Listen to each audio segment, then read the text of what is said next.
లక్ష్మీకాంత్ గారు ఒక నిమిషం హోల్డ్ అవునండి. మహేందర్ రెడ్డి గారు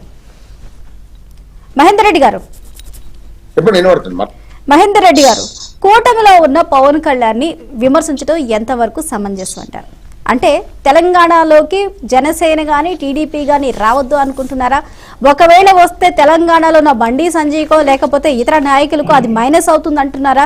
లేకపోతే వాళ్ళు వస్తే వీళ్ళకి ఎఫెక్ట్ అయిపోయి వీళ్ళకున్న ఇంపార్టెన్స్ అయినా తగ్గిద్ది అనుకుంటున్నారా? ఎందుకంటే కలిసికట్టుగా ఒకసారి ఉన్నప్పుడు ఇలాంటి వ్యాఖ్యలు చేసుకోవడం రాబోయే రోజుల్లో రాజకీయ పరంగా ఎన్నో ఇబ్బందులు ఎదుర్కోవాల్సిన పరిస్థితులు ఉంటాయి. రేపొద్దున మళ్ళీ ఏపీలో లాగా కూటమిలాగా వెళ్ళాలి అని అనుకుంటే ఇప్పుడు మాట్లాడే ఈ మాటలన్నీ కూడా తర్వాత ఏ పరిణామాలకు దారితీస్తాయంటారు? ఇది సమంజసమే అంటారా? అంటే మనతో పాటు ఉంది, మనతో కలిసి నడిచే వాళ్ళని మనమే విమర్శించడం ఎంతవరకు కరెక్ట్ అంటారు? ముఖ్యంగా ఇందులో పవన్ కళ్యాణ్ తప్పుగా చేసిన వ్యాఖ్యలు అయితే ఇక్కడ మనం చూడలేము.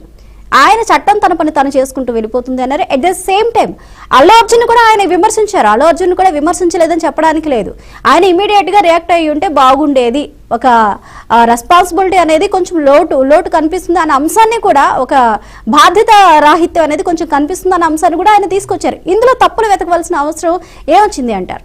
అంటే రేవంత్ రెడ్డిని క్వశ్చన్ చేయడం, రేవంత్ రెడ్డిని ప్రశంసించడం నచ్చలేదా? లేకపోతే అల్లు అర్జున్ చేసి తప్పు అని చెప్పడం నచ్చలేదా? టోటల్ గా పవన్ కళ్యాణ్ నచ్చలేదా? ఒకటండి, ఇప్పుడు అల్లు అర్జున్ ఏదైతే సినిమా పుష్ప 2 సినిమా చూశారో అది ఏమన్నా పబ్లిక్ సమస్య కాదు, అది పబ్లిక్ ఉపయోగపడే సమస్య కాదు. ఇలా ఏంటంటే పుష్ప 2 సినిమా ఏదైతే బెనిఫిట్ షో సందర్భంగా జరిగిన సంఘటన ఏదైతే ఉందో, రేవతి గారి మరణము, వారి బాబు ఏదైతే ఉందో ఇప్పుడు హాస్పిటల్లో చికిత్స పొందడం ఏదైతే ఉందో, దాని సందర్భంగా జరుగుతున్న పరిణామాలు ఏవైతే ఉన్నాయో, గత కొన్ని రోజులు జరుగుతున్న పరిణామాలు ఏవైతే ఉన్నాయో, ఇది ఏది కూడా అసలు వాస్తవంగా పబ్లిక్ ప్రజాస్వామ్యానికి సంబంధం లేని ఇష్యూ. ఈ ఇష్యూలో ఏదైతే ఉందో వ్యక్తిగతమైన అభిప్రాయాలు వేరు ఉంటాయి, పార్టీకి సంబంధించిన అభిప్రాయాలు వేరే ఉంటాయి. ఎందుకంటే గమనించండి, వాళ్ళ రేవంత్ రెడ్డి గారు వాస్తవంగా ఒక అసెంబ్లీలో ఇవాళ ప్రజా సమస్యలు అన్ని గాలి కొదిలేసి ఈ పుష్ప 2 అనే సినిమా ఇష్యూలో అల్లు అర్జున్ కు సంబంధించిన ఇష్యూలు ఏదైతే ఉందో దాన్ని భూతత్వం పెట్టి అసెంబ్లీలో 20 నిమిషాలు మాట్లాడేది చాలా బాధాకరం. ఇవాళ ఎందుకంటే అసెంబ్లీ సమావేశాలు నడుతున్నాయంటే చాలా మంది తెలంగాణ ప్రజలు కానీ అక్కడ ఉన్న చాలా మంది ఏదైతే ఎన్నో ఆశలతోని వాళ్ళ ఏపీలు పాస్ అవుతుంది, ఇవాళ ఏ ఒక్క హామీ మనకు నెరవేరుతుందని చెప్పి ప్రజలు వేచి చూస్తూ ఉంటారు. అసలు ఇవాళ అల్లు అర్జున్ విషయంలో రాష్ట్ర ప్రభుత్వము ఏదైతే అవలించిన వైఖరి ఏదైతే ఉందో ఆ వైఖరిని మీరు బయట ప్రెస్ పెట్టి మాట్లాడాల్సిన అవసరం ఉండే, కానీ అసెంబ్లీలో మాట్లాడాల్సిన అవసరం లేకుండే.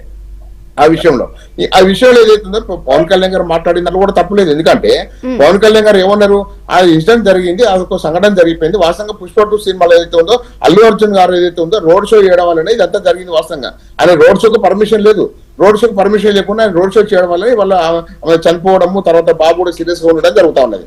కాబట్టి ఆ ఇష్యూ జరిగింది, ఒక తప్పు జరిగింది. కాబట్టి వెంటనే వెళ్ళి వాళ్ళ కుటుంబ సభ్యులను ఆ ఫిల్మ్ యూనిట్ ఏదైతే ఉందో సినిమా చేసిన యూనిట్ ను అల్లు అర్జున్ గారికి పోయి ఇవాళ వెంటనే పరామర్శించి అప్పుడు వెంటనే ఏదన్నా ఓదార్స్తే వాళ్ళు ఈ ప్రాబ్లం ఉండబోతుందని మాట్లాడడం జరిగింది. అలా ఇలాంటి తప్పు లేదన్నారు. కానీ రాష్ట్ర ప్రభుత్వం ఏదైతే ఉందో అన్ని సమస్యలు గాలి కొదిలేసి వాళ్ళ పుష్ప 2 సినిమాకి సంబంధించిన అల్లు అర్జున్ విషయంలో భూతద్దం పెట్టి చూడడం కూడా తప్పే.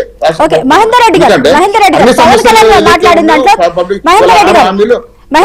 పవన్ కళ్యాణ్ మాట్లాడిన దాంట్లో తప్పు లేదు అన్నారు, సమర్థించడం తప్పు కాదు అన్నారు. ఓకే, బానే ఉంది. కాకపోతే మరి తప్పులు ఎత్తపలసిన అవసరం బండి సంజయ్కి ఏమొచ్చిందంటారు?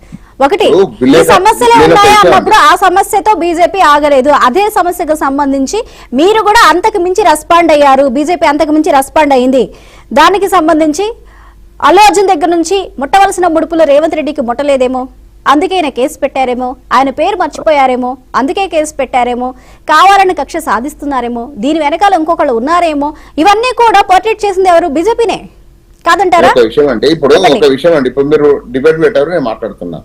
అట్లే ప్రతి ఒక్క భారతీయ జనతా పార్టీ అగ్రనేతలను మీడియా వారు అడిగిన ప్రశ్నలకు మాత్రమే సమాధానం చెప్పడం జరిగింది. దాని మీద ప్రశ్నలు ఎవరు పెట్టలేదండి, దాని మీద ఎవరు మాట్లాడండి. మీరు అడిగిన ప్రశ్నలకు సమాధానం చెప్పండి. ఆ సమాధానాల క్రమంలో ఒక్కొక్క నాయకుడు ఒక్కో రకంగా మాట్లాడుతున్నారు. ఎందుకంటే అది వ్యక్తిగత అభిప్రాయాలు అవి. ఎందుకంటే వాళ్ళ పుష్ప 2 సినిమా అల్లు అర్జున్ సంబంధించిన ఇష్యూ ఏదైతే ఉందో అది మా పార్టీకి ఎలాంటి సంబంధం లేదు. అది ఏదైతే ఉందో కాంగ్రెస్ పార్టీ కూడా సంబంధం లేదు, టీఆర్ఎస్ పార్టీ కూడా సంబంధం లేదు. కానీ ఏంటంటే ఇలా పబ్లిక్ ఇష్యూస్ ఏవైతే ఉన్నాయో పక్కదారి పట్టడానికి మాత్రమే ఈ కాంగ్రెస్ ప్రభుత్వం ఆడుతున్న డ్రామా అని చెప్పేసి మేము మా సంజయ్ గారు మాట్లాడడం జరిగింది. మీరు గమనించండి, వాళ్ళ చాలా ఇష్యూస్ అవన్నింటినీ మర్చిపోయి ఈ యొక్క సినిమా విషయంలో మరీ కొద్ది రోజుల కూడా అంటే పబ్లిక్ డైవర్ట్ చేయడము, మీడియా డైవర్ట్ చేయడము, మీడియాతో ప్రశ్నలు అడిగిపోయడము. ఇప్పుడు మీడియా ఒక రఘునందరావు గారు ప్రశ్న అడగడం జరిగిందండి. ఏమడగడం జరిగింది?